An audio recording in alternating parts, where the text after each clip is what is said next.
Damos gracias a Dios porque nos permite ser padres y tener una familia alrededor nuestro a la cual guiar, y vamos a orar. Si tienes allá a tu papá, puedes extender tu mano y tocarle, y vamos a orar. Señor, gracias por cada uno de estos padres aquí, por cada varón al cual tú le das, Señor, sabiduría, le das las fuerzas para ser la cabeza del hogar, el proveedor. Te pido que sigas, Señor, tratando con ellos en sus vidas, que sigas bendiciéndoles, y que esta congregación esté formada cada vez más por más papás, varones que son cabeza y que dirigen a su hogar y a su familia hacia tus caminos. En el nombre de Jesús te pedimos que les bendigas y a sus familias también. Amén, amén. Les damos un aplauso a los papás. Amén. Vamos a la palabra de Dios, Romanos capítulo 12, versículo 11.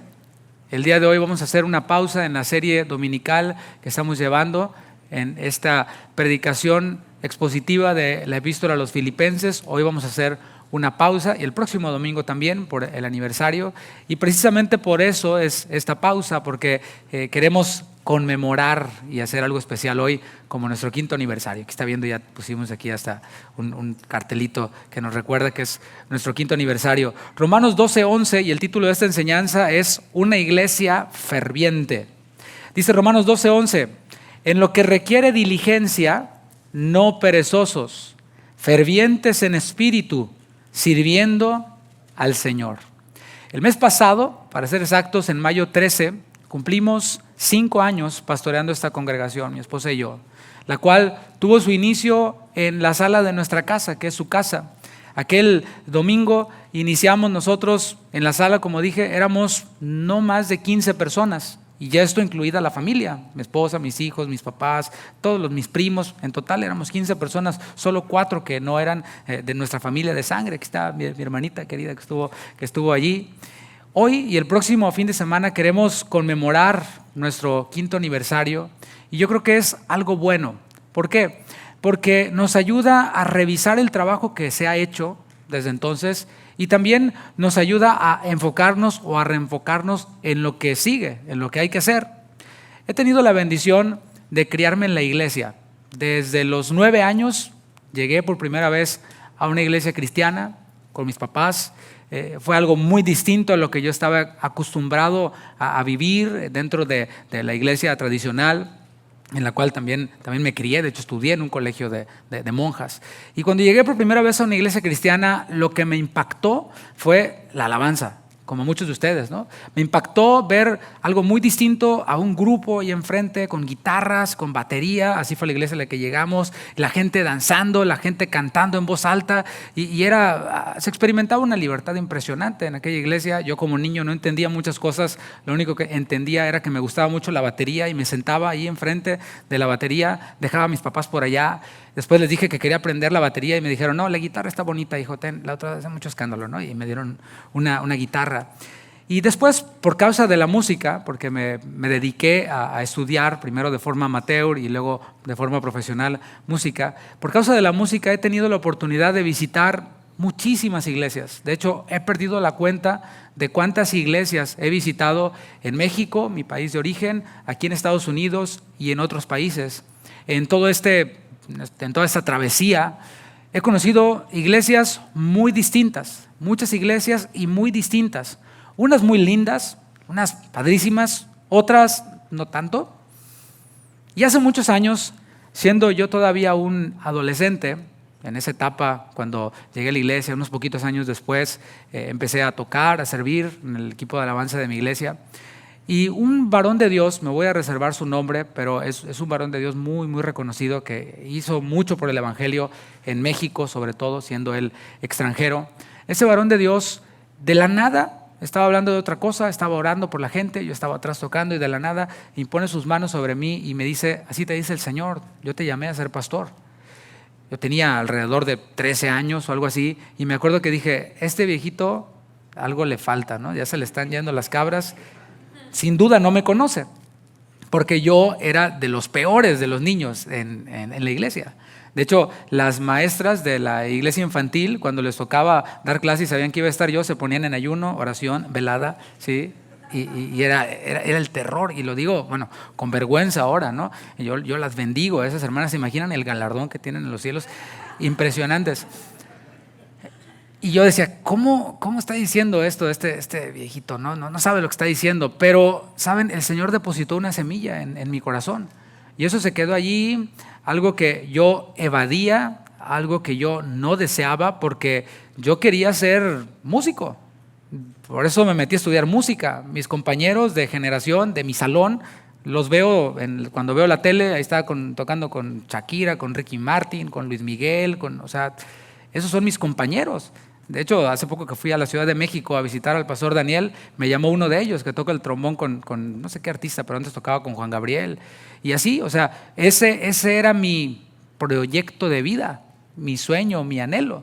Sin embargo, estaba eso que el Señor había puesto en mi interior. Y mientras que yo tenía esa lucha a mí me dijeron y Dios me confirmó después, parecía adrede, llegaban otros predicadores de fuera, igual sin conocerme, esa era la palabra de confirmación, y yo en esa lucha decía, bueno, si es que yo voy a ser pastor, me preguntaba, ¿cómo es la iglesia o cómo espero que sea la iglesia a la que yo voy a pertenecer y a la que voy a servir como pastor? ¿Cómo yo espero? La respuesta vino junto con el llamado al pastorado y tiene que ver con esta enseñanza. Como dije, volviendo en el tiempo, lo traigo de allá para acá, volviendo en el tiempo a cuando iniciamos esta congregación, mi esposa y yo, en la sala de nuestra casa, algo había ocurrido y teníamos que estar en esa circunstancia en la cual yo dirigía la alabanza con la guitarra, mi esposa y yo cantábamos, ese era todo el grupo de alabanza. Después poníamos la transmisión en vivo de Casa de Oración México. Y recuerdo que pues esa era nuestra rutina, por decirlo así, durante algún corto tiempo. Poníamos las sillas en toda la sala de la casa, movíamos todo, llegaban los hermanos, alabábamos a Dios, veíamos la transmisión y así estábamos. Y mi esposa me preguntaba, oye, ¿ya hablaste con el pastor Chuy? No, pues sí. ¿Y qué te dijo? ¿Cuándo van a mandarnos a un pastor? Y yo decía, a veces no le contestaba, ¿no? Porque la verdad es que no sabía. Nosotros pensábamos como que tenían una máquina de hacer pastores, ¿no? Y salía uno, vas para allá, salía otro, vas para allá, y salía otro, ¿no? Y decíamos, no sé cuándo va a mandar a un pastor, el pastor Chuy. Yo solo guardaba silencio. Un día, orando, precisamente preparándonos para una de esas reuniones, yo oraba y le decía, Señor, apúrate, porque pues sí se necesita un pastor y o sea, esto está complicado, no hay un pastor. Y yo oraba y le decía al Señor, apúrate. El Señor me llevó a la palabra, puso en mi mente, porque, ¿saben? El Señor sigue hablando el día de hoy. Aunque hay quienes digan que ya no, que solamente a través de la palabra, Dios hay cosas que nos dice que no están en la palabra. Por ejemplo, ¿qué carrera voy a estudiar? ¿Me explico? Por ejemplo, voy a ser pastor. Dios me dijo que voy a ser pastor. ¿Dónde? ¿En qué capítulo y versículo? Tiene que ser de una manera que Dios nos habla. Y en este caso particular, Dios me mandó a la palabra para confirmar algo que Él quería decirme. Y me mandó a Romanos capítulo 12, versículo 11, que leímos. Y cuando yo lo leí, este versículo, Romanos 12, 11, ¡pum!, estalló algo dentro de mí. Esa fue la confirmación de Dios para tomar la decisión que tomé. Ahí estaba la necesidad. Había un pequeño rebañito, ¿sí?, que necesitaba ser alimentado y que necesitaba ser cuidado con la palabra de Dios. ¿Qué iba a hacer yo, que tenía un llamado de parte de Dios desde antes? ¿Iba a quedarme esperando a que algo pasara? Creyendo, según yo, que no era el tiempo, que no eran las circunstancias, que yo mismo le estaba pasando mal en ese momento, qué sé yo. ¿Me iba a quedar ahí esperando a que algo sucediera? ¿O sería diligente? Esa era la otra decisión. Bueno, yo creo que usted sabe cuál fue la decisión que tomé. Tomé la decisión de ser diligente. Y no estoy tratando de engrandecerme, así lo dice la palabra. Tomé esa decisión. Hablé con mi pastor, con el pastor Chuy, y le dije lo que el Señor me había dicho en su palabra. Le dije la experiencia, tal cual como se la platiqué, y me dijo el pastor, con ese tono calmado que él tiene de hablar, me dijo, ya sabíamos todos los pastores, nomás que estábamos esperando que el Señor te dijera a ti. No queríamos nosotros decirte, sino estábamos esperando a que Dios te dijera y te confirmara a ti. Quiero comenzar esta enseñanza haciéndote la misma pregunta que yo me hice cuando era un adolescente. ¿a qué clase de iglesia queremos pertenecer? En este caso, yo pregunté, ¿a qué clase de iglesia quiero pertenecer y a qué clase de iglesia quiero pastorear? Pero a ti, si tú no eres pastor, la pregunta se limita a esto. ¿A qué clase de iglesia quieres pertenecer? ¿A una iglesia muerta? Allí en Apocalipsis, capítulo 3, el Señor Jesús se dirige a una iglesia que estaba en esta condición. Le dice, yo conozco tus obras, porque el Señor conoce las obras de todas las iglesias. Cuando digo todas, son todas. Yo conozco tus obras, que tienes nombre de que vives y estás muerto. Una iglesia muerta. Sé vigilante y afirma las otras cosas que están para morir. O sea, estás muerta, pero todavía hay algunas cosas vivas. Por eso le manda y le dice, sé vigilante y afirma las otras cosas que están para morir, porque no he hallado tus obras perfectas delante de Dios. Eso le dijo el Señor a una iglesia. ¿Acaso tú quieres pertenecer a una iglesia muerta? Gracias. ¿O quieres pertenecer a una iglesia ferviente como la de Antioquía, que vemos en Hechos 11:20? Esta iglesia en Antioquía fue donde por primera vez, según la Biblia, se les llamó cristianos a los cristianos. Cuando Bernabé llegó a esta iglesia en Antioquía, dice la palabra que vio la gracia de Dios obrando en esa iglesia. ¿Cómo será eso? ¿Qué habrá visto Bernabé cuando llegó a aquel lugar? Que dijo, la gracia de Dios está en este lugar. Bueno, yo, en lo personal, quiero pertenecer a una iglesia como la de Antioquía, la cual, como dije, experimentaba o allí se experimentaba una gracia. Era palpable esta gracia. Dice la palabra que se añadían gran número de creyentes se convertían.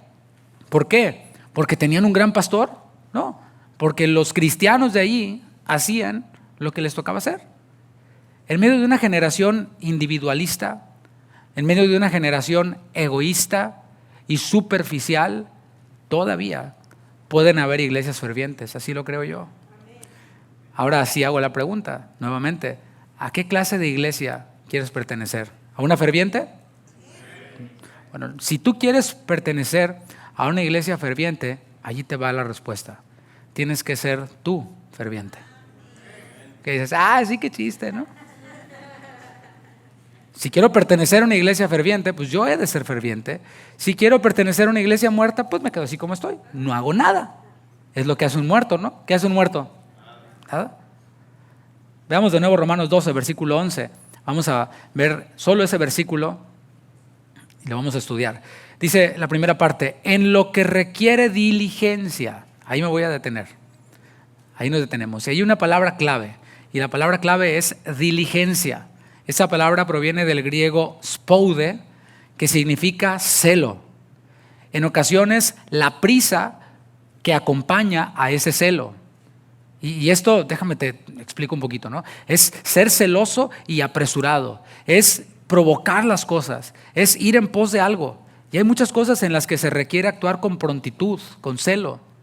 Por ejemplo, en la familia, empezando por el matrimonio.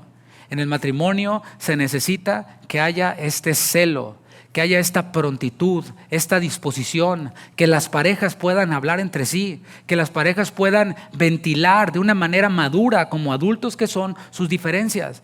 ¿Sabes qué? Esto me ofendió, que dijiste. Y hacerlo con respeto, esperando que el otro se avergüence, no, esperando resolver y que haya armonía entre el matrimonio, no andar con su trompa ahí. ¿Qué tienes? Nada. No, o sea, se requiere diligencia. Yo sé que esto es real, es práctico, ¿no? Me encanta hablar de los matrimonios. Viene un congreso de matrimonios próximamente.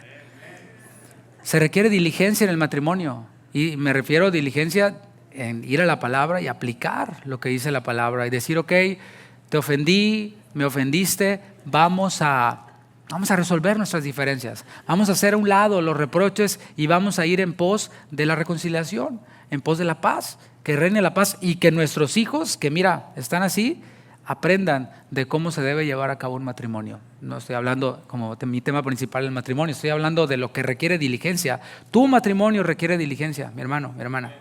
¿Lo crees?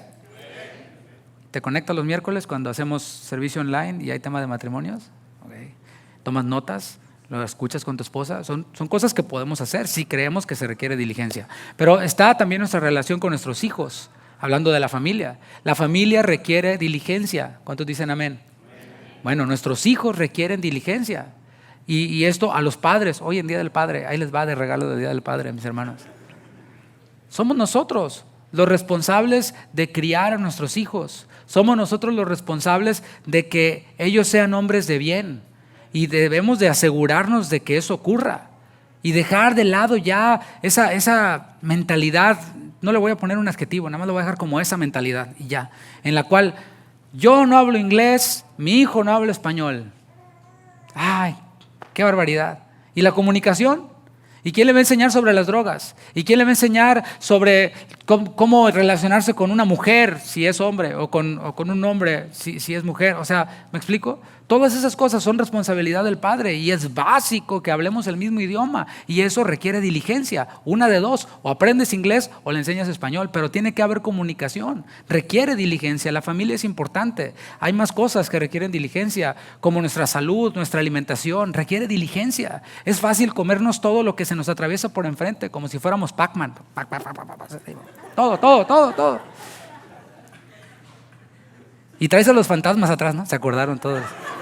Toda la generación 8-bit que hay aquí, ¿no? Requiere diligencia antes de ver qué me voy a comer, qué le voy a meter a mi organismo. O sea, se requiere diligencia, por ejemplo, en el trabajo. La Biblia enseña que hay que ser como la hormiga, que es trabajadora, ¿sí? Se requiere diligencia en horarios de trabajo. Ahí es en donde hay que darlo todo. Esas 8 horas, si es que trabajas 8 horas para trabajar, da lo mejor de ti en esas 8 horas. Pero cuando cierra el changarro, es tiempo para tu familia.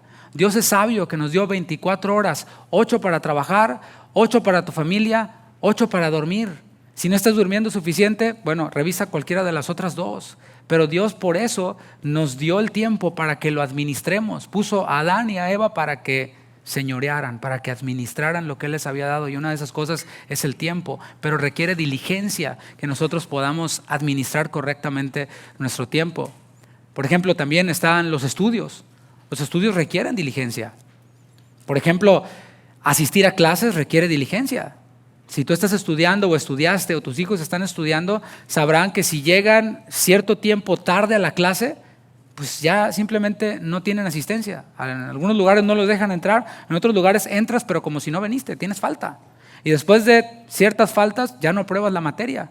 ¿Me explico? Entonces requiere diligencia. Poner mi alarma, poner mi despertador, planearlo todo, poner mi GPS para llegar allí, a la clase. En la escuela requiere diligencia porque hay que hacer tareas también. Y allí no andamos con que, ay, este maestro deja muchas tareas, pues sorry, si quieres pasar las haces y ya. O sea, no hay de otra. Requiere diligencia el estudiar, o sea, refrescar lo que ya aprendiste para presentar un examen. Esto es en los estudios. No cualquiera lo logra. No cualquiera logra terminar una carrera. Solo los diligentes. Por eso empiezan muchos. Recuerdo el primer día de clases en la universidad. Estaba lleno, eran 2 salones de una generación. Y terminamos unos cuantos, ¿ves? O sea, solo los diligentes lo logran. Ahora bien, el texto bíblico que estamos viendo y esta enseñanza apuntan hacia algo específico. O sea, no apunta hacia la familia, el trabajo, los estudios, la salud, no. Apunta específicamente a algo. ¿Qué es aquello que requiere diligencia? ¿Qué es aquello que requiere prontitud, que requiere celo?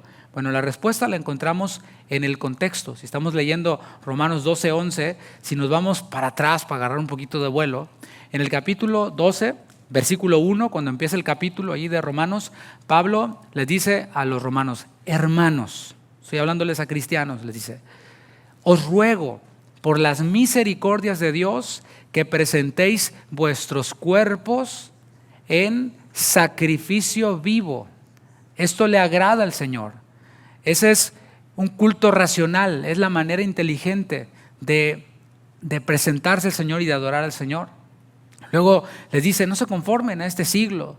Antes, déjense transformar por medio de la renovación de vuestro entendimiento, pero todo esto lo hace apelando a las misericordias de Dios. Los lleva a meditar en las misericordias de Dios. ¿Has meditado en las misericordias de Dios?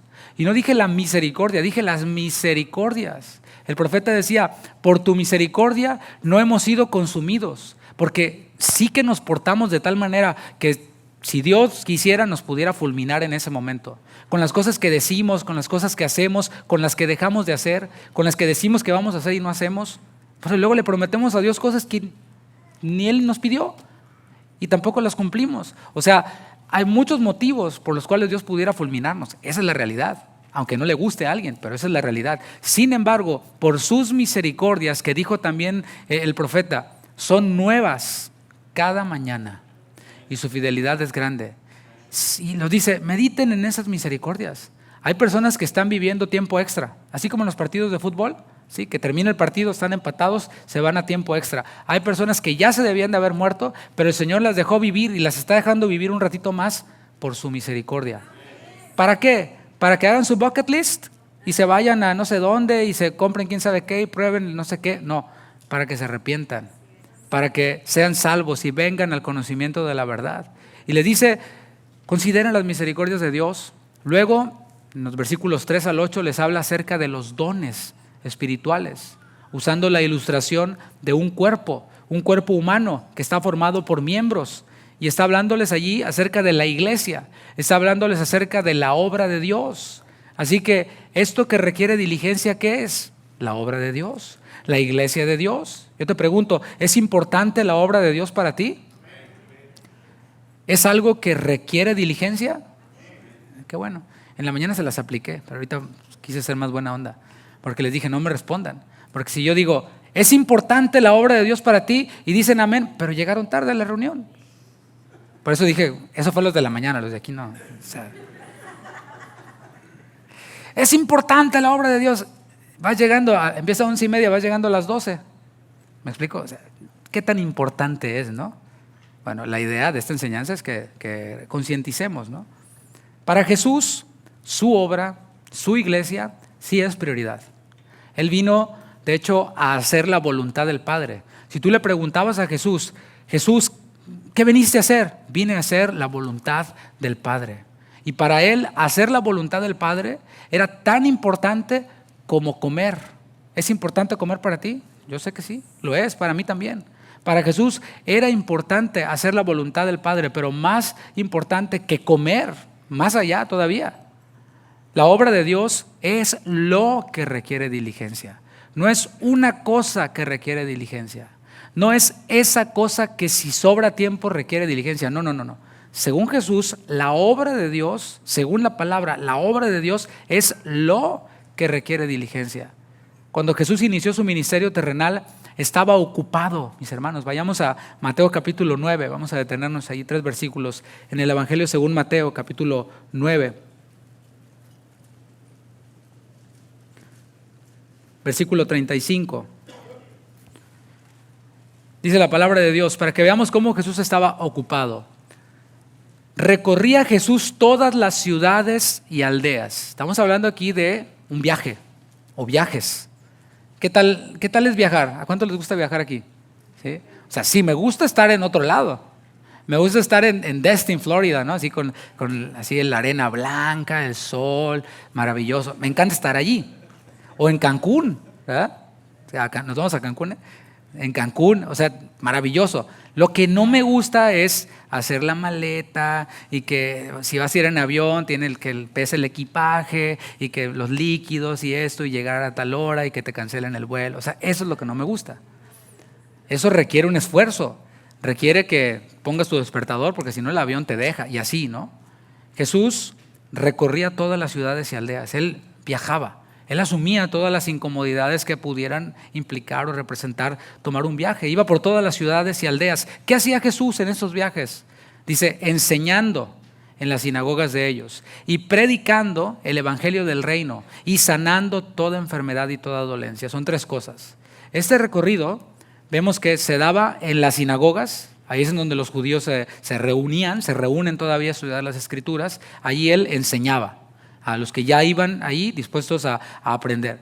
Pero más allá, por cualquier lugar a donde él iba, fuera de la sinagoga, dice la palabra que él predicaba. Son 2 acciones diferentes, enseñanza y predicación, incluso dos palabras en el original, distintas. Él predicaba fuera de la sinagoga. ¿Qué les predicaba? Dice el texto, el evangelio del reino, la buena noticia del reino de Dios, que es, el reino de Dios es para todo aquel que recibe a Cristo. O sea, no solo viene a ser parte del reino de Dios, me voy a salir poquito del tema, no solo viene a ser parte del reino de Dios, dice la palabra que somos herederos del reino de Dios. Bienaventurados los mansos, porque de ellos es el reino de Dios. Bienaventurados los pobres en espíritu. O sea, ¿te fijas? No solo somos parte del reino, somos herederos del reino de Dios. ¿Sabes qué significa eso? Bueno, estúdialo, no te lo voy a decir ahorita, pero significa muchísimo, muchísimo. En Mateo 4:17 podemos ver cómo Jesús predicaba, o qué es lo que predicaba. No tienes que ir porque estamos ahí en Mateo 9:35, luego vamos al 36. Pero ahí en Mateo 4:17 dice, desde entonces comenzó Jesús a predicar. ¿Qué predicaba Jesús? Y a decir, arrepentíos, porque el reino de los cielos se ha acercado. De eso trata la predicación. O sea, una predicación debe de incluir, tiene que incluir un llamado al arrepentimiento. Desde que empezamos ahorita, hace 25 minutos, he hecho llamados al arrepentimiento. Arrepentimiento es cambiar la manera de pensar, metanoia en griego. Meta, un cambio, nous de mente, un cambio de mente. Yo pensaba que estaba bien, que yo me dedique a chambear y que mi esposa cría a mi hijo y que él y yo nunca hablemos más que yes, no y ya. Pero hace rato hice apunté hacia algo que espero que lo hayas tomado no como una ofensa, sino como una oportunidad para que recuperes el corazón de tu hijo si lo habías perdido, para que venga esa comunicación, para que haya restauración, cambies tu manera de pensar. Y Jesús llamaba al arrepentimiento a las personas. Además de enseñar en las sinagogas, además de predicar el arrepentimiento, el Señor Jesús sanaba las enfermedades y las dolencias. Leímos ahí en el versículo anterior que sanaba toda enfermedad y toda dolencia del pueblo. Lo hemos visto ya en varias enseñanzas, cómo Jesús sanaba a los enfermos, cómo movido por su misericordia sanaba a los enfermos. Y sí, sanó a muchísimos enfermos y sigue sanando el día de hoy. Sanaba sus cuerpos enfermos, pero también y sobre todo sanaba su interior, sanaba sus almas, su espíritu, trataba con sus necesidades espirituales. En el versículo 36 de Mateo 9 dice, y al ver las multitudes, eso es bien importante. Recuerda, Jesús estaba ocupado, trabajando, pero de pronto toma un momento, levanta su mirada y ve, dice, al ver las multitudes, ve a muchas personas, dice, tuvo compasión de ellas, porque estaban desamparadas y dispersas como ovejas que no tienen pastor. Eso es algo profundo que vamos a ver ahora. Primero vemos que Jesús no fue indiferente, tenía mucho trabajo, pero no fue indiferente. Así como tú y yo podemos tener mucho trabajo, pero seamos como Jesús, no seamos indiferentes. Él conocía y conoce a cada uno de los de la multitud. Al verlos, tuvo compasión de ellos. Es la palabra griega splagnisomai, que es ser movido en las entrañas de uno.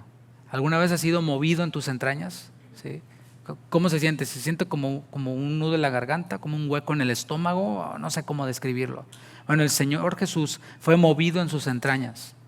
Y esta experiencia que estoy hablando ahorita es la misma experiencia que debería producirse en nosotros al saber que nuestros familiares que no conocen a Cristo van a pasar una eternidad sin Él, en el infierno, según lo que dice la Biblia. Ahora, a lo mejor no creen en el infierno, pero cuando mueran van a creer en el infierno porque van a estar delante de Él. Ahí se les acaba los ateos a todos. Y los que son ateos, yo les diría, me parece más razonable entregarle tu vida a Cristo ahora. Y si tú tienes razón y Dios no existe y todo esto es una manipulación, qué sé yo, y mueres, no pasó nada. Pero si Dios es veraz, como dice su palabra, y todo hombre mentiroso, y tú decides hacerle de lado y decir esto es una farsa, una mentira, y mueres, tienes mucho más que perder. Tienes toda la eternidad que perder. Espero darme a entender. El Señor les dice o ve a esas personas y es movido en sus entrañas. Si no está ocurriendo esto en nosotros, si no estamos siendo movidos en nuestras entrañas por nuestros familiares, por la comunidad que no conoce al Señor, es porque o no lo estamos viendo, o sea, no estamos muy centrados aquí y no levantamos la mirada, o porque lo vemos, pero no nos importa. Se va a ir al infierno. Yo ya me salvé. La condición de las multitudes, según el texto, era de abandono. Dice que estaban desamparadas. Vio a las multitudes que estaban desamparadas. Y esa es la condición de aquel que no ha creído en Cristo Jesús. Está en desamparo. A lo mejor tú dices, no, yo veo a muchas personas que ni creen en Dios, pero mira, tienen muchas posesiones, son muy felices. Nomás ve sus TikToks, se ven ahí súper felices en los TikToks, ¿sí? Sin embargo, por más que el hombre llegue a alcanzar bienes materiales, riquezas, algún tipo de felicidad, relaciones, etcétera, etcétera, etcétera, y que a lo mejor pueda comprarse todo Dubái o algo así, ¿no? Hay algo sobre lo que no tiene control. Siempre va a haber algo sobre lo que no tenga control. Y puede ser, por ejemplo, su misma vida. Porque ¿cuántas personas millonarias conoces que les ataca una enfermedad terminal y le dicen tienes cáncer y te quedan 3 meses de vida? Y ni con todo su dinero, ni con toda su fama, ni con todo su prestigio pueden obtener esa salud deseada. Ahí está el fundador de Apple, Steve Jobs. Y pudiera dar muchos más ejemplos. Así que igual están desamparados. Están desamparados. Además, Jesús vio a las multitudes de desamparadas, las vio dispersas. Esto es sin rumbo. Y esto describe a alguien que no ha creído en Cristo. Va sin rumbo. ¿A dónde vas? No sé, a donde sea feliz. ¿Ya llegaste? No, pues no. O sea, estuve ahí un ratito en algo que me hizo feliz, pero luego fue a otra cosa que me hizo feliz un ratito y así. Va buscando experiencias que le hacen feliz. Sin rumbo, porque ¿cuándo va a terminar eso? Nunca. Las personas que no conocen a Cristo, según la Biblia, están en tinieblas. ¿Alguna vez has estado así? Aquí, por lo general, en diciembre se llena de niebla toda la ciudad y es difícil manejar. Por más buen conductor que seas, es difícil manejar, no puedes ver hacia ningún lado. Así es la condición, según la Biblia, de los que no conocen a Cristo, están en tinieblas. Mateo usa también una analogía para describir lo que Jesús vio en las multitudes. Estaban desamparadas, estaban dispersas y dice, estaban como ovejas que no tienen pastor. Y esto puede aplicarse también a quienes no conocen a Cristo. Cristo no es el buen pastor de aquel que no le ha recibido como su Señor y su Salvador. Así recite de memoria el Salmo 23, lo manda a encuadrar y lo ponga en cada recámara de su cuarto, así deje la Biblia abierta en el Salmo 23, el Señor no es su pastor si no le ha recibido como su Señor y Salvador. Necesitan conocer al príncipe de los pastores, así le llama Pedro en su primera epístola, 5:4. Necesitan conocer a aquel que dio su vida por las ovejas, como lo dice el Evangelio según San Juan. Pero puede aplicarse también a aquellos creyentes, a los que ya son cristianos, que están tratando de valerse por sí mismos. De los que piensan o dicen o viven de esta manera. Yo no necesito un pastor. ¿Hay quienes piensan así? Puede que haya alguien aquí que piense así, que actúe así. Recordemos que el Señor vino a los suyos, dice Juan en su Evangelio, a lo suyo vino, mas los suyos ¿sí? no le recibieron. Pero estamos hablando ahí de que no vino a una persona, vino a un pueblo, los suyos. O sea, el Señor siempre ha tenido en mente un pueblo, siempre ha tenido en mente colectividad. Aquellos que vio allí el Señor en su pueblo, les llamó también rebaño. El Salmo 95 se refiere al pueblo de Dios como un rebaño, en el 79, en el 100, se refiere al pueblo de Dios como un rebaño. Pero estos hombres, el pueblo de Dios, el rebaño de Dios, fueron víctimas de alguna manera, tuvieron malos pastores. Si el pueblo de Dios es un rebaño, hay pastores, está el pastor de pastores, pero hay pastores los cuales tienen la función de alimentar y de cuidar al rebaño. Ezequiel, habla acerca de esto que te estoy hablando, de pastores malos en los que cayeron el pueblo de Dios y como consecuencia fueron dispersados. Dice Ezequiel capítulo 34, versículo 1. Te lo leo, dice: vino a mí palabra de Jehová diciendo, está hablando Ezequiel, hijo de hombre, profetiza contra los pastores de Israel. Profetiza y di a los pastores, así ha dicho Jehová el Señor, ay de los pastores de Israel. O sea, ese ay es de dolor. Qué dolor, qué lástima por los pastores de Israel, que se apacientan a sí mismos. ¿No apacientan los pastores a los rebaños? O sea, están las dos partes. Hay que apacentar al rebaño, pero pues ¿cómo va a subsistir el pastor? Necesita comer del mismo rebaño, ¿no? Esto es lógica elemental. Pero el problema con estos es que solo se apacentaban a sí mismos y no apacentaban al rebaño. Los pastores tenemos responsabilidades y esas deben de ser las expectativas de las ovejas. Tenemos responsabilidades que están claras en la palabra. Aquí están. Dice, ¿no apacientan los pastores a los rebaños? Coméis la grosura, primero, marca las cosas negativas. Y os vestís de lana. La engordada degolláis, mas no apacentáis a las ovejas. Está bien que comas la grosura, está bien que te vistas de la lana de las ovejas, está bien que degolles a la que está engordada, pero hay que apacentar a las ovejas. ¿Me explico? O sea, un rancho en donde no le das de comer al ganado, nomás sacas lo del ganado, ¿qué le pasa? Tarde o temprano truena, ¿no? Y aquí están la descripción de un pastor. Aquí está el job description, ¿no? Dice, no fortalecisteis a las débiles. O sea, esa es una función, fortalecer a las débiles. Ni curasteis a la enferma, hay que curar a la enferma. No vendasteis a la perniquebrada, hay que vendarlas. No volvisteis al redil a la descarriada, ni buscasteis a la perdida. ¿Sí? Ahí están esas 5 funciones de un pastor que vemos aquí. En este caso, los pastores de Israel no lo estaban haciendo. Pero eso es lo que tú y yo debemos de esperar de un pastor. Hemos de esperar ser fortalecidos. Pero ¿cómo voy a ser fortalecido si no voy al gym? ¿Me explico? O sea, puedes tener al mejor entrenador, pero si no vas al gym, pues no, te vas a quedar igual de flaco, ¿sí? o de panzón o como sea, ¿no? Es fortalecer, ser fortalecidos, es ser curado. Claro, si me enfermo, ¿qué hago? Sí, ve al doctor, tómate tus chochitos, tu medicina, todo está bien, pero la palabra dice, llama a los ancianos de la iglesia y oren por él ungiéndole con aceite, y la oración de fe salvará al enfermo. ¿Sí? O sea, es ser sanado y yo disponerme para ser sanado. No vendasteis a la perniquebrada, ¿sí?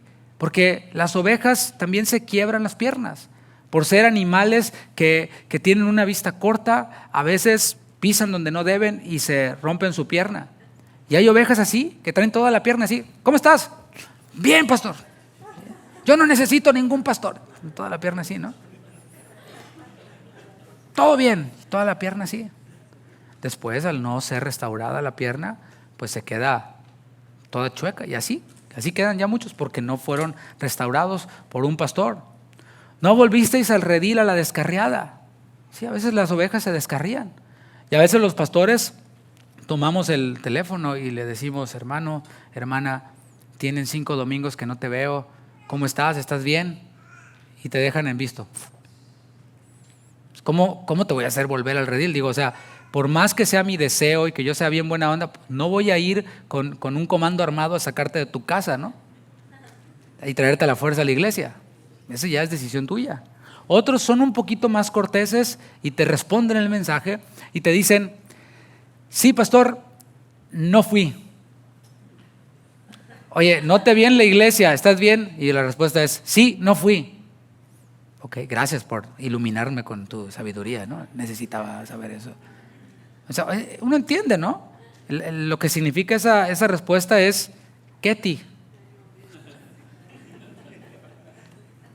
Ese no es tu asunto. Yo voy cuando quiero y cuando no quiero no voy y no te metas en mi vida. Ok, perfecto. Uno no puede ser pastor de personas que andan descarriadas y que pues no se dejan hacer volver. ¿Me explico? O que nomás te dan el avión. Sí, ya voy a ir y nunca van. Sí, bueno, anyway. No quiero sacar mis amarguras ahorita. ni buscasteis a la perdida. ¿Sí? O sea, hay una descarriada que está dando tumbos y todo, pero hay otra descarriada, mis hermanos. Y eso también es trabajo nuestro, buscar a los que están descarriados y que ya están en el mundo, orar por ellos, preguntar por ellos. ¿Sí? Y andan errantes por falta de pastor, dice el versículo 5. Muchos cristianos andan así, errantes. Iglesia 1, Iglesia 2, Iglesia 3, y ya se recorrieron todas las de Houston y sus alrededores. Errantes. ¿Qué es eso? Alguien que está errante es alguien que no echa raíces. Alguien que nomás está un tiempo y se va y se desaparece. ¿Por qué? Por falta de pastor. Y son presa de todas las fieras del campo y se han dispersado. Aquella oveja que se cree la oveja Rambo, la oveja, ¿sí?, mentalidad de tiburón, que dice: yo no necesito nada, yo todo bien, con toda la pierna así, toda lanuda, toda así, toda sucia, ¿sí? Dice la palabra que vienen a ser presa de todas las fieras del campo. Y el Señor, acuérdate que resalta una, dice que velemos porque nuestro adversario, el diablo, anda como león rugiente buscando a quien devorar. ¿Sí? Bueno, aquí podemos ver cómo el Señor tiene cuidado de su pueblo. Esa es la necesidad que hay. Allá afuera hay personas que no conocen a Cristo, que están desamparadas, que están dispersas. Hay también ovejas de Cristo que han sido heridas por malos pastores, como esos que describe aquí Ezequiel, que han sido dispersadas. Con base en la necesidad que vio Jesús, hizo conciencia en sus discípulos. Les dijo en el versículo 37, estamos en Mateo 9. Entonces dijo a sus discípulos: a la verdad, la mies es mucha, mas los obreros pocos. Esas palabras eran para sus discípulos. O sea, eran los 12 discípulos, pero Lucas añade que estaban allí también los 70. O sea, eran muchos, o 72. También para discípulos que fueron enviados como obreros de 2 en 2. Estaban allí, o sea, era una gran multitud de discípulos los cuales oyeron estas palabras. La mies es mucha, mas los obreros pocos. Ahora aquí el Señor está cambiando de metáfora. Primero habló de un rebaño, ¿sí? Las vio desamparadas como ovejas que no tenían pastor, esa es la analogía, pero ahora está cambiando de metáfora y está hablando de una metáfora que tiene que ver con el campo, que tiene que ver con una mies. ¿Qué es mies? No miel, mies. Mies es cereal que ya está maduro, cereal que ya está listo para recogerse. Y el Señor dice: es mucho el cereal que ya está listo para recogerse. Ahora, ¿qué pasa si el cereal no se recoge? Si no hay manos para recoger el cereal, se pierde. Los que están, digamos, acostumbrados y conocen, familiarizados con la vida en el rancho, en el campo, saben que puedes tener una huerta de lo que sea, pero necesitas manos para recoger todo ese fruto que sembraste. ¿Y qué pasa si no hay manos para recoger ese fruto? Se echa a perder todo. Y por eso me ha tocado ver que hay incluso ranchos, ejidos, cosas así, o ranchos donde dicen: ¿saben qué? No tenemos manos que vengan a recoger, así que vengan los que puedan, llévense gratis lo que quieran. Bueno, ahí podemos ver por lo menos una acción un tanto generosa, en vez de que se pierda todo eso, que alguien lo pueda disfrutar. Pero el Señor está diciéndoles: la mies es mucha. Todo esto que mencioné hace un momento es una descripción de todo el trabajo que hay afuera y adentro. La realidad que Jesús plantea luego de decir esto es alarmante. La mies es mucha y ahí viene la realidad, mas los obreros pocos. Ahora, ¿qué hace un obrero? Gracias. A ver, bueno, ¿qué hace un obrero? Es común que entre los discípulos hayan más espectadores que obreros. Eso es común. Hay otros también que entre los que son espectadores hay algunos que dicen que quieren trabajar, pero no están disponibles. Son los que dicen: no, sí, pastor, cuando usted guste. Yo, ok, oye hermano, hay esta necesidad. Fíjese que no puedo. ¿Sí? También vimos que hay malos obreros, o sea, como esos pastores de Israel que se apacentaban a sí mismos, pero no apacentaban el rebaño. Malos obreros, los cuales en vez de recoger, dispersaban. Jesús dijo: el que no recoge conmigo dispersa. Así que esta necesidad es real y es urgente. Veamos qué es lo que el Señor les manda a sus discípulos. Versículo 38 ahora. Después de decirle: a la verdad, la mies es mucha, mas los obreros pocos, les dice: rogad. O sea, esto va más allá de una oración, ¿eh? Hay oraciones que nosotros hacemos, Señor, te pido eso. Pero ¿qué tal cuando tienes el problema así como que ya encima ruegas al Señor, ¿no? Clamas, Señor, por favor. Y luego allí decimos, te prometo que no voy a faltar a una reunión si tú me cumples. Y luego no cumplen, ¿no? Dice, rueguen al Señor de la mies que envíe obreros a su mies. ¿Por qué? Porque la obra del Señor requiere diligencia y eso implica esfuerzo. Así como recoger una cosecha implica esfuerzo, estar al sol, cansancio. Bueno, la obra del Señor implica esfuerzo. Y yo decía, ¿a qué clase de iglesia? ¿A qué clase de iglesia quiero pertenecer? ¿Qué clase de iglesia quiero pastorear? A una iglesia diligente, a una iglesia esforzada, que ve la obra del Señor como una prioridad que requiere de muchas manos. Que no se conforma con lo que ya ha avanzado. Ah, mira qué bonito.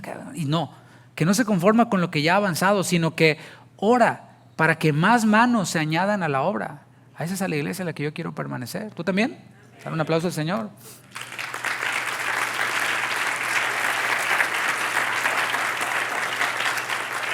Veamos la segunda parte del versículo base, Romanos 12:11. En lo que requiere diligencia, ya vimos 45 minutos, ¿qué es lo que requiere diligencia? La obra de Dios. Pero luego añade algo, y ahí nos vamos a detener en esa frase. No perezosos. Ahí me voy a detener. La diligencia, la disposición, es opuesta, ¿sí?, a la pereza. Es lo opuesto, es lo antagónico. Y aquí se nos manda a no ser perezosos. O sea, sé diligente, sé ferviente, no seas perezoso. Todos nosotros entendemos lo que esa palabra significa. Podemos tener nuestras propias ideas, pero lo voy a definir y voy a dar un ejemplo. La palabra pereza es la palabra griega okneros, o proviene de la palabra griega okneros, y significa algo que se encoge. Me acordé en la mañana de ese juego que nosotros teníamos cuando yo era niño. No teníamos TikTok ni Snapchat, no teníamos nada. O sea, y nos dejaban jugar un ratito Mario Bros. Pero nos divertíamos con otras cosas. Por ejemplo, tomábamos nuestra soda y al popote le quitábamos el papelito y quedaba el popote así como bien apachurradito así, y le echabas unas gotitas de agua, ¿verdad? ¿Y qué hacía? Así como que, ¿sí? Se hacía así. Bueno, es lo opuesto. Es encogerse. Algo que se encoge, que se hace así chiquito. Esa es la palabra okneros. Es también retardarse. O sea, alguien retardado, ¿sí? De efecto retardado, de que ya la agarra después, ¿no? Como dije anteriormente, es común que en una iglesia hayan más personas que son espectadoras a personas que son obreras. O sea, es común, pero eso no tiene que ser así. O sea, hay que diferenciar. Una cosa es lo común y otra cosa es lo normal. O sea, lo común es que si hay una calle, todos se pasan el alto, por ejemplo. No, todos se pasan el alto. Eso es lo común, pero eso no es lo normal. ¿Qué es lo normal? El stop sign. Esa señal que dice alto, esa es la norma. Y si has pasado 1000 veces por allí y te lo pasas, un día va a estar la autoridad y te va a decir, te pasaste el alto. Y no le vayas a decir, por favor, siempre me lo he pasado y nunca pasa nada. O sea, por favor, en serio, porque te va a dar un garrotazo, te va a tisear.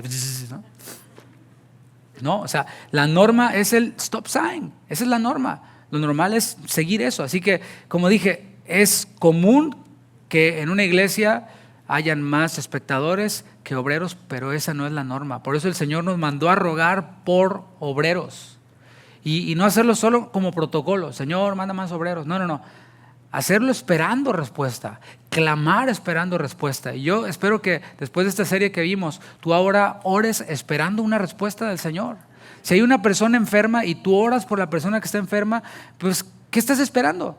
Que la persona se sane, ¿no? Por aprendimos a dejar de lado esas oraciones. Señor, bueno, si es tu voluntad, yo creo que no, ¿verdad? Entonces, pues, no. Señor, te pido que le sanes, la persona está sufriendo, sánale, te lo suplico, responde a esta oración que te hacemos, sánale, tu voluntad se va a hacer, pero yo te pido que tu voluntad sea sanar a esta persona. Bueno, que hagamos estas oraciones, orando, esperando respuesta, orando al Señor de la mies que envíe obreros a su mies, esperando la respuesta.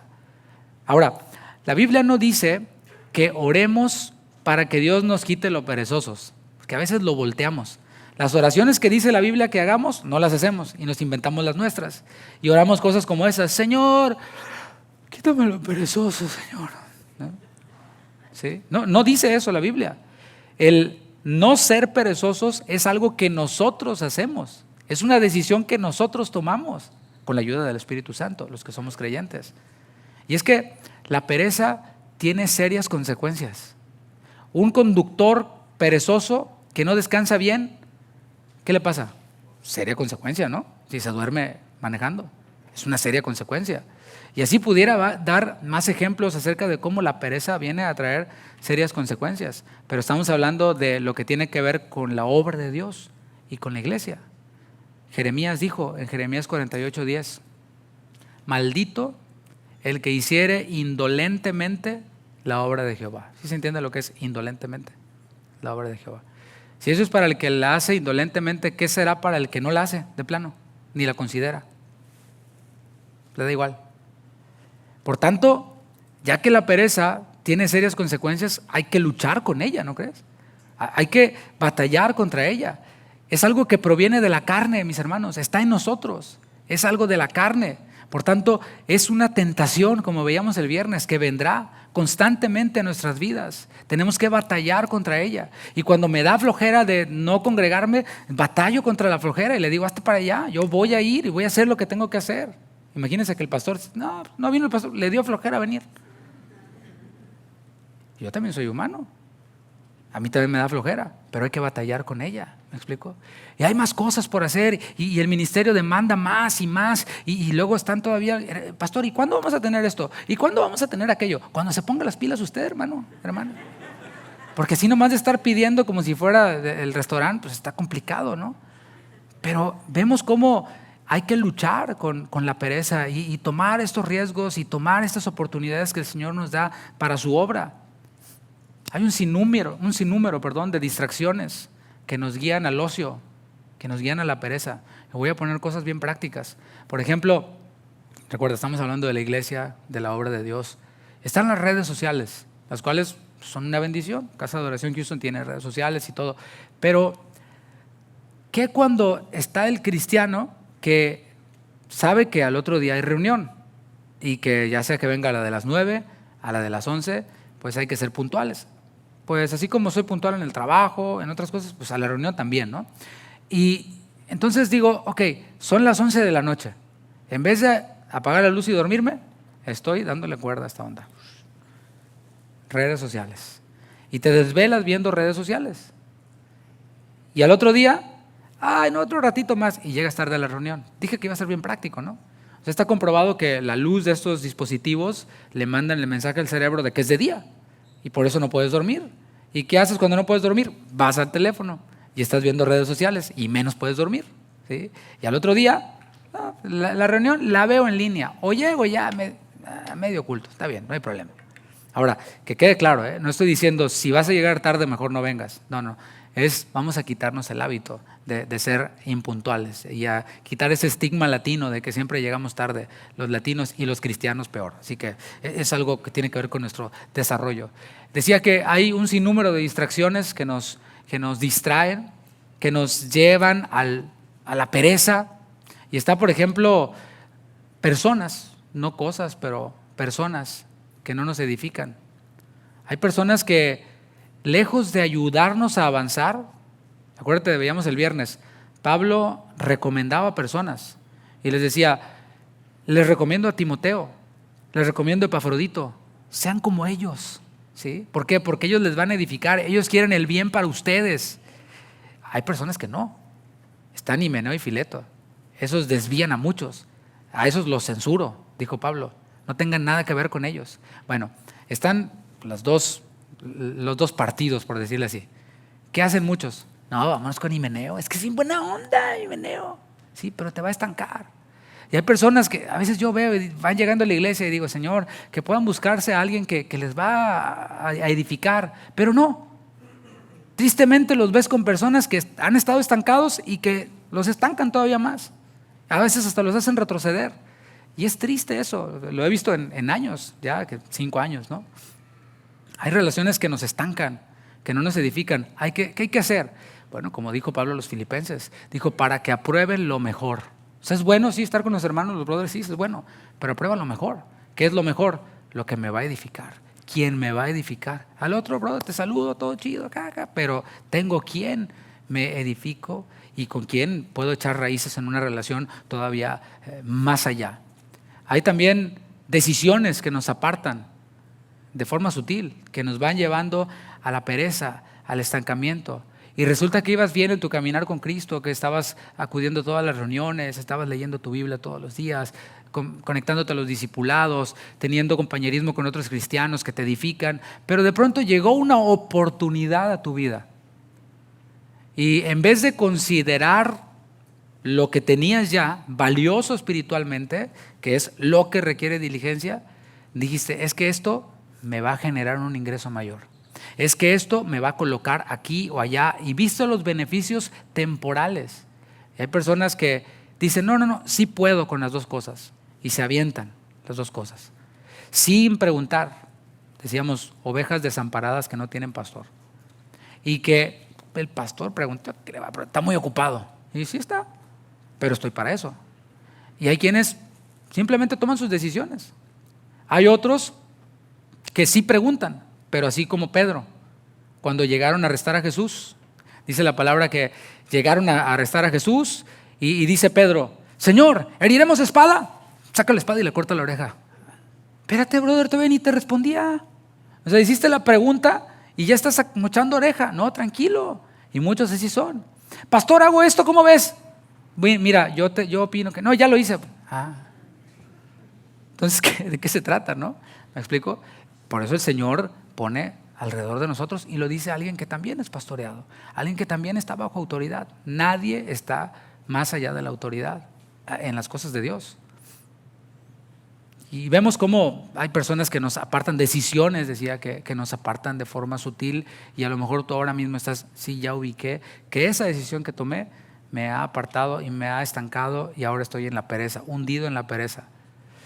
Esta misma palabra pereza, okneros, aparece en una conocida parábola para nosotros, que nos va a servir como ilustración, y me refiero a la parábola de los talentos, que se encuentra ahí en Mateo capítulo 25, no la vamos a ver toda. Tú conoces esta parábola en Mateo 25. El Señor Jesús les dice, miren, el reino de los cielos es como un hombre que tenía siervos, y a estos siervos, a uno le dio 5 talentos, a otro 2 y a otro 1, a cada uno conforme a su capacidad, y luego se fue lejos. Pero luego regresó el Señor con sus siervos para ver qué habían hecho con aquello que les había encomendado. Así que viene con uno, viene con otro. Los 2 primeros fueron diligentes, trabajaron con lo que se les dio, pero versículo 24 de Mateo 25, aquí vemos al perezoso, al que se encogió. Dice, pero llegando también el que había recibido 1 talento, dijo, Señor, te conocía que eres hombre duro, que ciegas donde no sembraste y recoges donde no esparciste. Por lo cual tuve miedo y fui y escondí tu talento en la tierra. Aquí tienes lo que es tuyo. Respondiendo su señor, le dijo, ok, está bien. No, le dijo, siervo malo y okneros, perezoso, negligente le llama aquí. ¿Sabías que ciego donde no sembré y que recojo donde no esparcí? Por tanto, debías haber dado mi dinero a los banqueros, y al venir yo hubiera recibido lo que es mío con los intereses. Quitadle pues el talento y dadlo al que tiene 10 talentos, porque al que tiene le será dado y tendrá más. Y al que no tiene, aún lo que tiene le será quitado. Y al siervo inútil, ahora después de perezoso le llama inútil, echadle en las tinieblas de afuera. Allí será el lloro y el crujir de dientes. Veíamos lo que decía el profeta, ¿no? Maldito el que hiciera indolentemente la obra del Señor. Y aquí vemos cómo la palabra armoniza. Ahora Jesús está hablando y está diciendo, echen en las tinieblas de afuera. Y es bien interesante que, ya ves que estamos viendo cómo Jesús vio a las multitudes, las vio dispersas, las vio como ovejas sin pastor. Bueno, dentro del mismo contexto, en el paralelo, Lucas, cuando narra este mismo evento, de cuando Jesús les dice, ruegan al Señor de la mies que envíe obreros a su mies, Lucas nos da otro detalle. Había puesto un evento que estaba fresco allí. y que se conectaba. Es más, pasó esto y luego pasó lo de rueguen al Señor de la mies para que envíe obreros a su mies. Y eso está en Lucas 9:57. Lucas capítulo 9, versículo 57. ¿Está aprendiendo algo? Dice Lucas 9:57. Yendo ellos, uno le dijo en el camino, eso es antes de rueguen al Señor de la mies: Señor, te seguiré a donde quiera que vayas. Sonó como canción, ¿no? Y le dijo Jesús: las zorras tienen guaridas y las aves de los cielos nidos, mas el Hijo del Hombre no tiene dónde recostar la cabeza. O sea, Jesús mismo. O sea, yo no tengo una morada fija, estoy viajando, estoy itinerante por todos lados, enseñando, predicando, sanando. Versículo 59. Y dijo a otro, o sea, este sí preguntó, el otro estaba ahí, yo creo, y dijo a otro, ay, ¿qué onda, no? El Señor le dijo: sígueme. Y él dijo: Señor, déjame que primero vaya y entierre a mi padre. O sea, dame chance. ¿Tú eres de los que dicen? Dame chance, Señor. Ya me cayó el 20, lo que estaba enseñando el pastor, pero dame chance. ¿Chance a qué? Pues que primero vaya y entierre a mi padre. Tu papá está joven y no está enfermo de nada. O sea, ¿quieres cuántos años? ¿20, 30? Jesús le dijo: deja que los muertos entierren a sus muertos, y tú ve y anuncia el reino de Dios. Versículo 61. Entonces también dijo otro: te seguiré, Señor. O sea, este dijo: ya hay 2 bateados, ahora vengo yo, va a salir todo bien. Señor, te seguiré, pero déjame que me despida primero de los que están en mi casa. ¿Sí? O sea, como que pensó que esta excusa era más válida, y así siempre pensamos. Pensamos que nuestros paros y peros siempre son los mejores, los más inteligentes, los más sabios. Bueno, más que Jesús, no creo. Y Jesús le dijo: ninguno que poniendo su mano en el arado mira hacia atrás es apto para el reino de Dios. Tómala. Así el Señor parte y reparte. Porque es que no hay tiempo que perder con las personas que ponen excusas, ¿no? Hay que trabajar con los que están ahí. Por eso Jesús se dedicó y le dedicó su tiempo y su vida a estos 12 con los que estuvo, con los que caminó. Estuvo con ellos día y noche. Con ellos sí. Con estos, ¿tú crees que no valía la pena? Allá, bueno, pues échale ganas allá con tu papá. No, pues ahí despídete los de tu casa. No, pues échale ganas. Así que, haciéndonos esta pregunta: ¿a qué clase de iglesia quiero pertenecer? Bueno, a una iglesia que rechaza la pereza, a una iglesia que rechaza las excusas. A varias de las iglesias de Apocalipsis 2 y 3 el Señor les reconoció su arduo trabajo. O sea, iglesias que no eran perezosas. Leamos la siguiente parte del versículo base, ahí en Romanos 12:11. Dice: en lo que requiere diligencia, ya lo vimos, no perezosos. Ahora dice: fervientes en espíritu. Hasta ahí nos detenemos. Ese término ferviente nos comunica una idea. La idea de algo hirviendo. El agua que pones a hervir, eso. Es estar caliente, hirviendo. Y esta palabra viene unida por la palabra espíritu. Dice: fervientes en espíritu. O sea, el espíritu, con E minúscula, en griego, pneuma, tiene que ver con la parte interior del hombre. Tiene que ver con la actitud de la persona. Aquello por lo que percibe, es aquello que desea. O sea, sean de una actitud hirviendo. No, todos ahí, ¿no? ¿Qué le dijo Jesús a una de estas iglesias? No eres ni frío ni caliente. Tibio, excusas. Sí, te sigo, pero siempre hay una excusa. Hay personas a las que ya de plano me da pena preguntarles, porque ya siento como que ya se les acabaron las excusas. Digo, ¿ahora qué va a inventar? Ya nomás, está bien. Es algo hirviendo, una actitud hirviendo. La obra del Señor requiere eso. Requiere de personas hirviendo, de una actitud hirviendo. No personas que solo cumplen con lo que tienen que hacer. Y ya, yo nomás cumplo, ¿te imaginas? No, yo nomás 2 sermones a la semana y ya, y eso es mucho, y ya con eso. Ni me llamen, ni me busquen, ni ahí como salga. Hay pastores así, ¿sabes? Hay pastores que dicen: no me pagan lo suficiente, así que hasta ahí. ¿Te imaginas? No, la obra del Señor requiere obreros que sean fervientes, no que solo cumplan con lo que tienen como si fuera una obligación, o de los que buscan hacer lo menos posible. Ok, está bien, ya entendí, pastor, voy a servir. ¿En qué? A ver, ¿en qué está esto? No, porque en no hay mucha preparación, nomás voy, cumplo y ya, le callo la boca al pastor que está diciendo, ¿no? O de los que hacen las cosas, pero las hacen todas mal. Te encargan hacer algo y estás metido en lo que no te importa en otros ministerios y no haces lo que te toca hacer a ti. O sea, está todo hecho, todo un embarradero ahí lo que te tocaba hacer, ¿me explico? Y aparte lo haces de mala gana. O sea, el Señor requiere personas fervientes. ¿Te ha tocado ir a un restaurante en donde el mesero tiene una mala actitud? A mí sí, varias veces.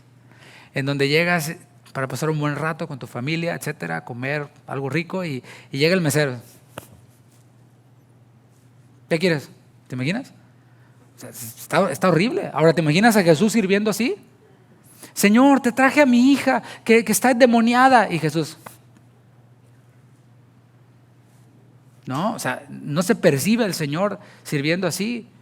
Hay en la Escritura a un varón que se llamaba Apolos, ahí en el libro de los Hechos, capítulo 18, en donde se nos describe cómo era su actitud. En él podemos ver esta actitud hirviendo. Dice Hechos 18:24, llegó entonces a Éfeso un judío llamado Apolos, natural de Alejandría, varón elocuente, poderoso en las Escrituras. Este había sido instruido en el camino del Señor y siendo ferviente de espíritu, ¿ves? De espíritu fervoroso. ¿Cómo era? Hablaba y enseñaba, ¿cómo? Diligentemente. Ahí están todas nuestras palabras claves. En lo que requiere diligencia, no perezosos, fervientes en espíritu. Diligentemente lo concerniente al Señor, aunque solamente conocía el bautismo de Juan. Así que en él, aquí en Apolos, que aunque no era perfecto, aunque le faltaban muchas cosas por aprender, en él podemos ver que sí se puede ser ferviente en el Señor, en el servicio al Señor, en mi interacción con mis hermanos, en mi iglesia local. Apolos era ferviente para hablar, Apolos era ferviente para enseñar, pero si tú no enseñas o hablas en público, puedes ser ferviente para hacer la tarea que te toque hacer. ¿Qué te parece? ¿No te parece buena idea? Ser ferviente en el instrumento musical que toco, ser ferviente dando la bienvenida, ser ferviente que se note esto que arde en mí las misericordias de Dios, de las cuales yo he sido receptor y por las cuales yo presento mi cuerpo en sacrificio vivo, agradable a Dios. Seamos una iglesia ferviente, la cual involucra todo su ser para adorar. ¿Cómo entiendes eso? Ya viene una serie nueva donde vamos a enseñar directamente y lo vamos a poner en práctica. Una iglesia ferviente para adorar, para orar. Una iglesia ferviente para escuchar la palabra. Porque a veces somos más fervientes viendo una película de los Rápidos y Furiosos. ¿La nueva cuánto dura?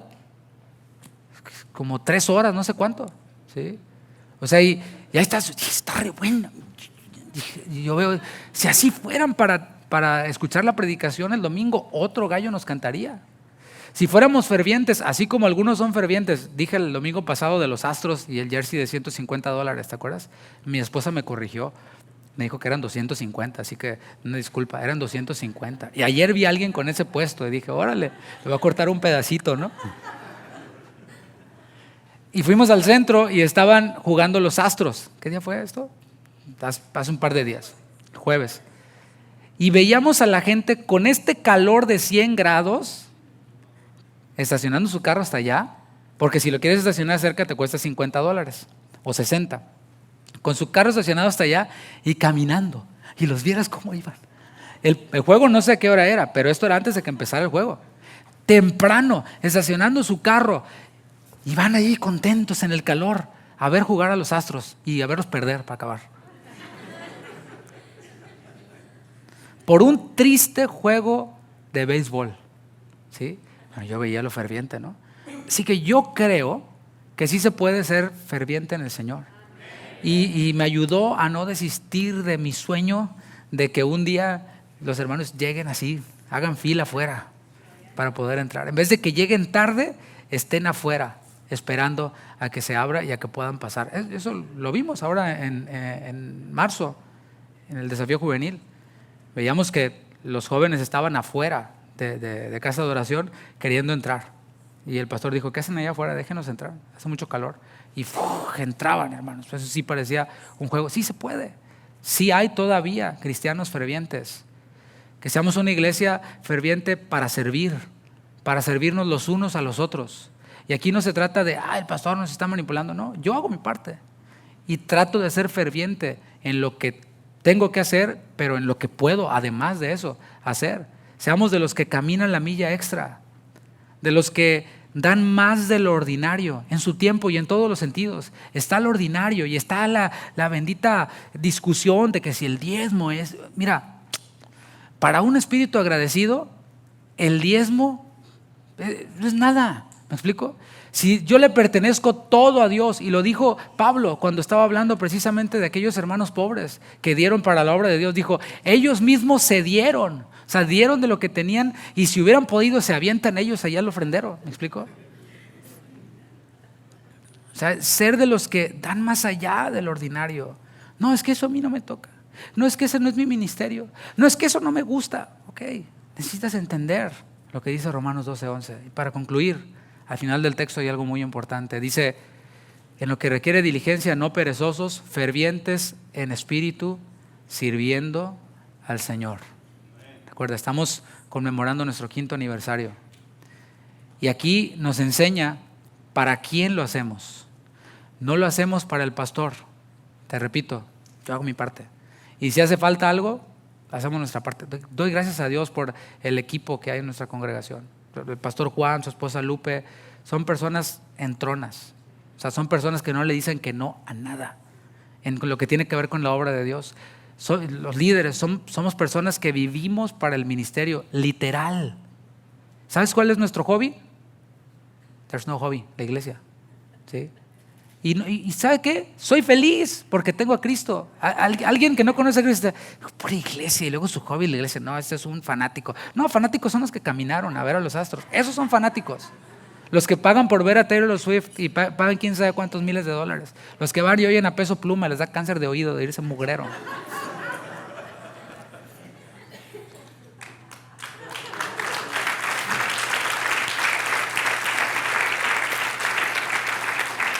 No solo ellos, el resto del equipo. O sea, no vayan a leer mal este mensaje.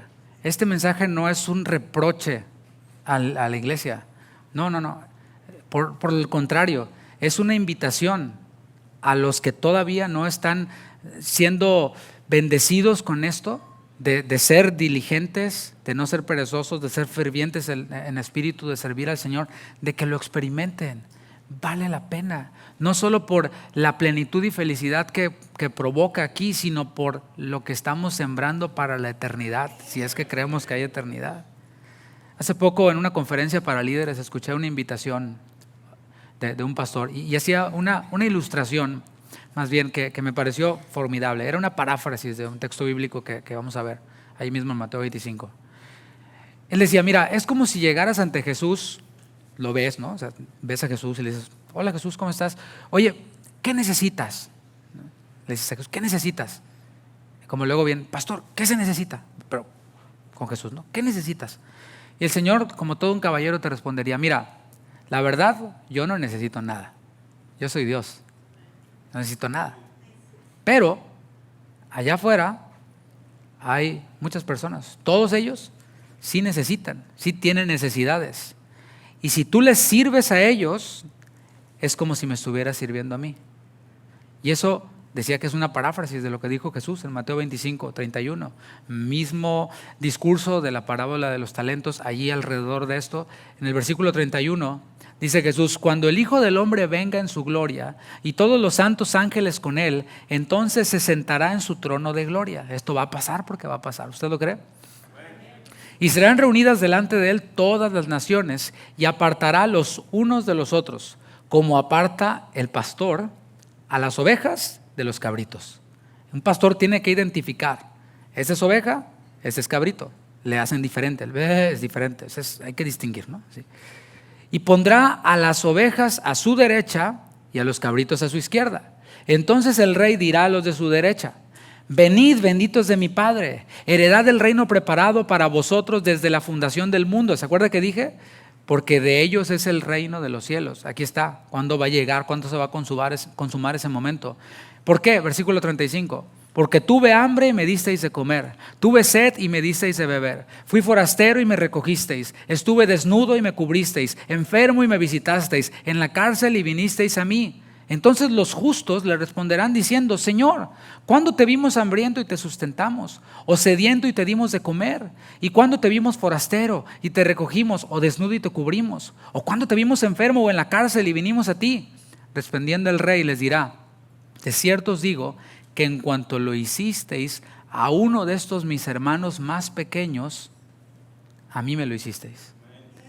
Entonces dirá también a los de la izquierda: ahí están los de la derecha, hicieron lo que tenían que hacer, recibieron recompensa, se dieron cuenta de que se lo habían hecho a Jesús. Después voltea con los de la izquierda: apartaos de mí, malditos, al fuego eterno preparado para el diablo y sus ángeles, porque tuve hambre y no me disteis de comer. Tenías muchas excusas. Tuve sed y no me disteis de beber. Estabas muy ocupado. Fui forastero y no me recogisteis. Dijiste: fúchila, no, se me va a ensuciar el carro. Estuve desnudo y no me cubristeis. No.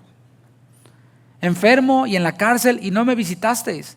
Entonces ellos le responderán también diciendo: Señor, ¿cuándo te vimos hambriento, sediento, forastero, desnudo, enfermo o en la cárcel y no te servimos? Si hubiéramos sabido, lo hubiéramos hecho.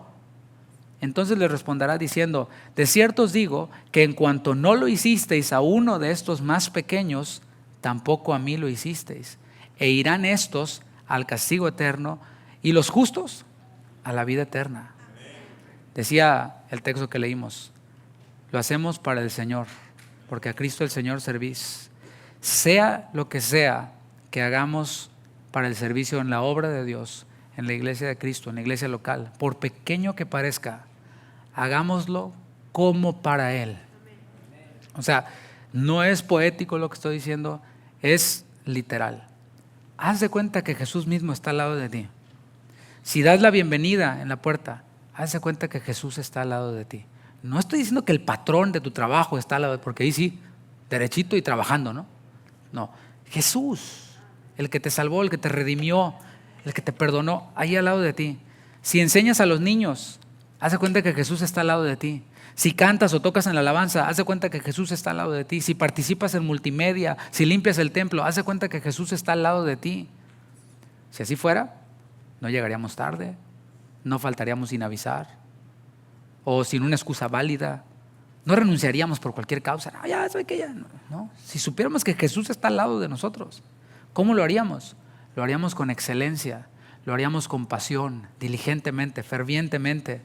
Pablo dijo a los colosenses: y todo lo que hagáis, hacedlo de corazón, como para el Señor y no para los hombres, sabiendo que del Señor recibiréis la recompensa de la herencia, porque a Cristo el Señor servís. Le invito a que se ponga de pie y vamos a ir concluyendo este inicio y esta celebración de nuestro 5º aniversario